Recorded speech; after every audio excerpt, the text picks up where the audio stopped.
हमारे चैनल को सब्सक्राइब करें और बेल नोटिफिकेशन को ज़रूर दबाएं।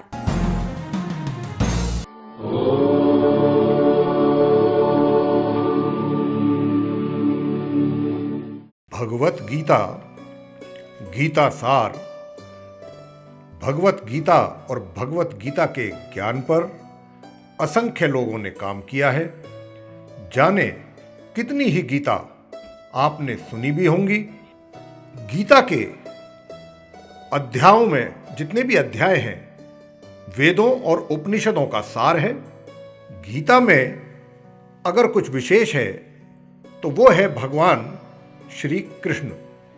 बाकी हम सब निमित्त हैं, यानी के साधन हैं। मैं आचार्य पंडित सर्वदानंद शर्मा अब आपके सामने प्रस्तुत कर रहा हूं भगवत गीता की एक और व्याख्या। मन क्या है, मन को कंट्रोल कैसे करें, ये सब प्रश्न हम व्यक्तियों के हैं, किसी एक व्यक्ति का प्रश्न नहीं है। ये सभी अपने मन को काबू में करना चाहते हैं, लेकिन क्या हम मन को काबू में कर पाए? जितना काबू में करना चाहता है व्यक्ति, उतना ही ये बेकाबू हो जाता है। यही प्रश्न श्रीमद् भागवत गीता में अर्जुन भगवान श्री कृष्ण से पूछते हैं। अर्जुन पूछते हैं, मन की शरारत, इसका क्या अर्थ है केशव? इस पर श्री कृष्ण कहते हैं कि हे पार्थ, प्राणी के शरीर के एक अदृश्य अंग है, मन जो दिखाई नहीं देता, परंतु वही सबसे शक्तिशाली हिस्सा है इस शरीर का। ये याद रखो कि मन शरीर का हिस्सा है, उसका आत्मा से दूर तक भी कोई संबंध नहीं। आत्मा यदि रथ में बैठा हुआ रथ का स्वामी है, तो मन शरीर रूपी रथ का सारथी है। ये मन ही इंद्रियों रूपी घोड़ों को इधर उधर भटकाया करता है। कभी यौवन के आवेश में यही चंचल मन मनुष्य को इस भ्रम में डालता है कि वो सर्वशक्तिमान है, वो सब कुछ कर सकता है, वही यहाँ का राजा है, जिसके आगे हर कोई झुक जाने पर विवश है और जिसे हर कोई प्रणाम करता है। जिस तरह दीपक की बाती को दीपक तले छुपा अंधेरा दिखाई नहीं देता है, उसी तरह जवानी को उसके पीछे छुपा और बुढ़ापा, कमजोरी दिखाई नहीं देती। परंतु जब शरीर के दीपक में यौवन शक्ति का घी जल जलकर समाप्त होने लगता है और दीपक तले छुपा अंधेरा बढ़ने लगता है, तो मनुष्य घबराकर चिल्लाने लगता है कि मैं बीमार हूं, मैं मर रहा हूं, मुझे बचाओ। ये रोने का नाटक भी मन ही करता है। हे अर्जुन, मनुष्य को मैं के घमंड की मदिरा पिलाकर मदहोश करने वाला पाखंडी केवल मन ही तो है।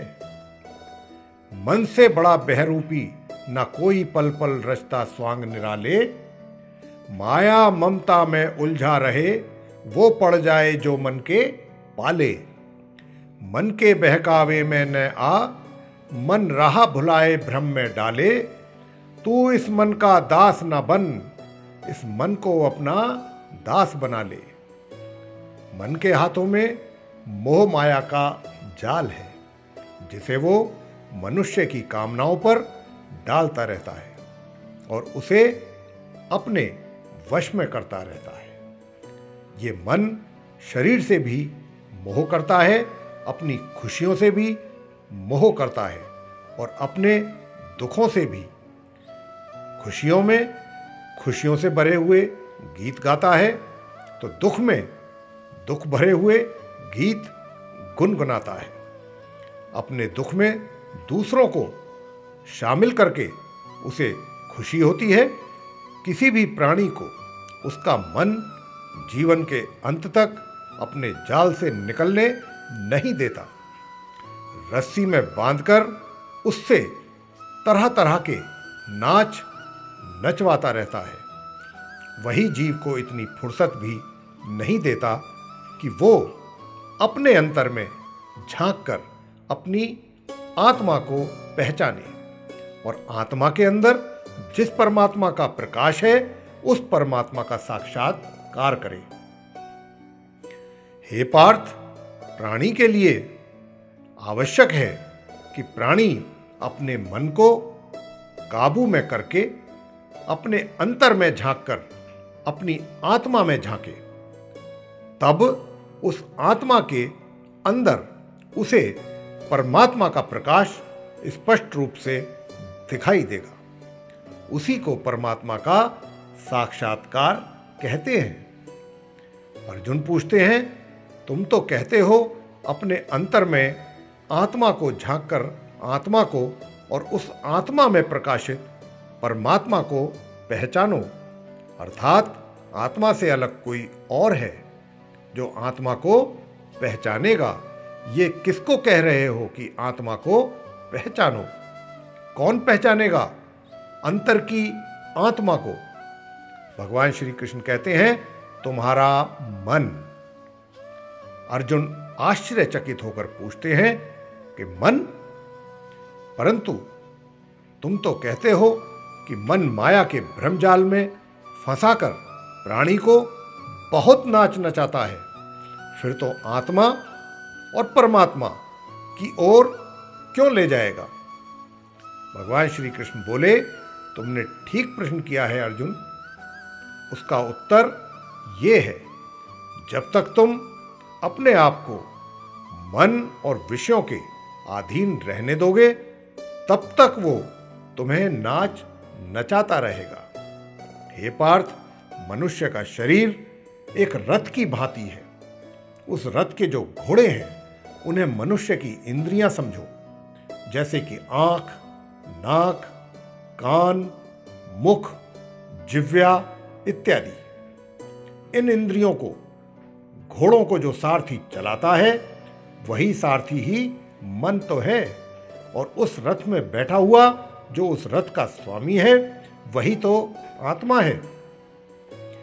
मनुष्य की इंद्रियां अपने विषयों की ओर आकर्षित होती रहती हैं और उसका मन इंद्रियों को उसके विषयों की ओर ही दौड़ाता रहता है। ये तभी तक हो सकता है जब तक जीवात्मा अपने मन को काबू में न लाए। जब तक मन काबू में नहीं आएगा वो इंद्रियों को उनके विषयों की ओर ही दौड़ाता रहेगा। विषय उनको बुलाते हैं, इंद्रियां उनकी तरफ भागती हैं और मन जीवात्मा की परवाह किए बगैर रथ को उस ओर लिए जाता है। परंतु जब तुम स्वयं मन के अधीन न रहकर मन को अपने अधीन कर लोगे तो वही मन एक अच्छे सारथी की तरह तुम्हारे शरीर रूपी रथ को सीधे श्री प्रभु के चरणों में ले जाएगा। मन है शरीर के रथ का सारथी, रथ को चाहे जिधर ले जाएं। इंद्रियां हैं इस रथ के घोड़े, घोड़ों को विषयों की ओर भगाए। आत्मा और शरीर के मध्य में ये मन अपने खेल दिखाए। मन को वश में कर ले जो योगी, वो इसी रथ से मोक्ष को जाए। इसलिए मैंने कहा था, मन एव मनुष्याणाम कारणम बंध मोक्षो, अर्थात यदि मन तुम्हारा स्वामी है और तुम उसके अधीन हो तो वो तुम्हें माया के बंधन में जकड़ता रहेगा।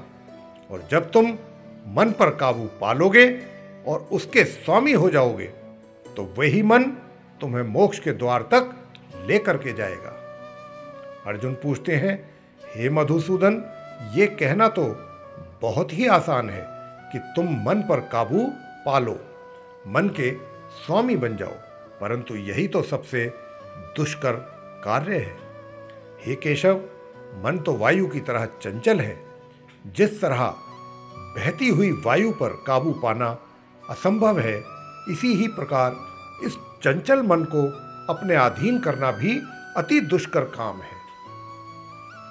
भगवान श्री कृष्ण कहते हैं कि हे अर्जुन, तुम्हारा यह कहना सत्य है कि मन अति चंचल है, उसे अपने वश में करना बहुत ही मुश्किल है।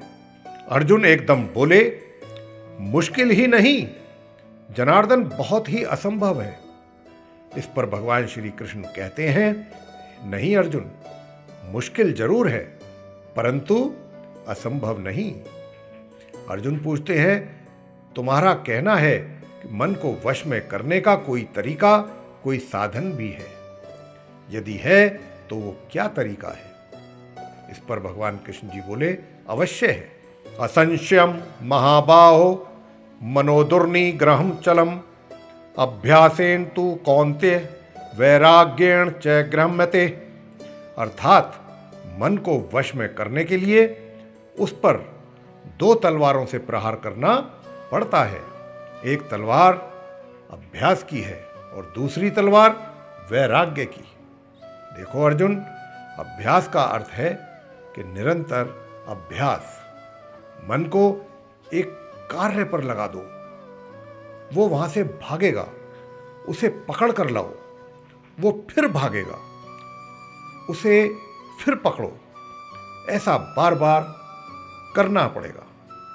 जैसे घोड़े का नवजात शिशु एक क्षण के लिए भी स्थिर नहीं रहता, क्षण क्षण में इधर उधर फुदकता रहता है, उसी प्रकार मन भी क्षण क्षण में इधर उधर भटकता रहता है। एक चंचल घोड़े की तरह मन भी बड़ा चंचल होता है, और ऐसे चंचल मन को काबू करना उतना ही कठिन कार्य है जैसे किसी मुंहजोर घोड़े को काबू करना। ऐसे घोड़े को काबू करने के लिए सवार जितना जोर लगाता है, घोड़ा उतना ही विरोध करता है और बार बार सवार को गिरा देता है। परंतु यदि सवार दृढ़ संकल्पी हो तो अंत में वो उस घोड़े पर सवार हो ही जाता है। बस फिर वही घोड़ा सवारी के इशारे पर चलता है। इसी प्रकार मन को भी नियंत्रण की रस्सी में बांधकर बार बार अपने रास्ते पर लाया जाता है, तो अंत में वो अपने स्वामी का कहना मानना शुरू कर ही देता है। इसी को कहते हैं अभ्यास की तलवार चलाना। अर्जुन पूछता है कि जब अभ्यास की तलवार से ही मन सही रास्ते पर आ जाए, फिर वो दूसरी वैराग्य की तलवार की क्या आवश्यकता है केशव? इस पर भगवान श्री कृष्ण कहते हैं, उसकी आवश्यकता इसलिए है कि एक बार ठीक रास्ते पर आ जाने के बाद मन फिर से उल्टे रास्ते पर ना चला जाए, क्योंकि उल्टे रास्ते पर इंद्रियों के विषय उसे सदा ही आकर्षित करते रहेंगे। मिथ्या भोग, विलास और काम की तृष्णा उसे फिर अपनी ओर खींच सकती है। इसीलिए मन को यह समझना जरूरी है कि वो सारे विषय भोग मिथ्या हैं, असार हैं, योग माया के द्वारा उत्पन्न होने वाले मोह का भ्रम है। मन जब इस सत्य को समझ लेगा तो उसे विषयों से मोह नहीं रहेगा, बल्कि उसे वैराग्य हो जाएगा। और यही वैराग्य की जो तलवार का काम है कि वो विषयों को काट के मन को सन्यासी बना देती है। मोह से विमोहित जब बुद्धि तेरी भली भांति मोह रूपी दलदल को पार कर जाएगी, लोक परलोक से संबंधित भोगों के प्रति तब तेरे मन में वृत्ति भर जाएगी। वासना की वासना रहेगी तेरे पास तनिक, मन स्थिर हो जाएगा और कामना मर जाएगी। हे अर्जुन, मन के स्थिर होने पर आत्मा ये परमात्मा रूपी सागर में उतर जाएगी। अब अर्जुन पूछते हैं कि हे केशव, ये जो तुम वैराग्य की बात करते हो, ये तो तभी आ सकता है जब प्राणी को आपकी इस बात पर विश्वास हो जाए कि ये सारा जगत वास्तव में एक मिथ्या है, झूठ है, नश्वर है, परंतु आपकी माया के प्रभाव से वो सत्य जान पड़ता है। इस परम सत्य के ज्ञान पर विश्वास हो जाए तभी तो वैराग्य होगा। इस पर कृष्ण कहते हैं कि बिल्कुल, ज्ञान ही मनुष्य के हृदय में वैराग्य पैदा करता है और वही सच्चा ज्ञान मैं तुम्हें प्रदान कर रहा हूं। तो ये था भगवान श्री कृष्ण का अर्जुन के लिए उपदेश। मन क्या है और मन को किस तरह नियंत्रण में किया जाए, इसके ऊपर ज्ञान भगवान श्री कृष्ण ने अर्जुन को दिया। तो ये विषय आपको पसंद आया तो आप इस चैनल को सब्सक्राइब करें, लाइक करें, बेल आइकन को भी दबाना ना भूलें, शेयर करें इसको अपने मित्रों के साथ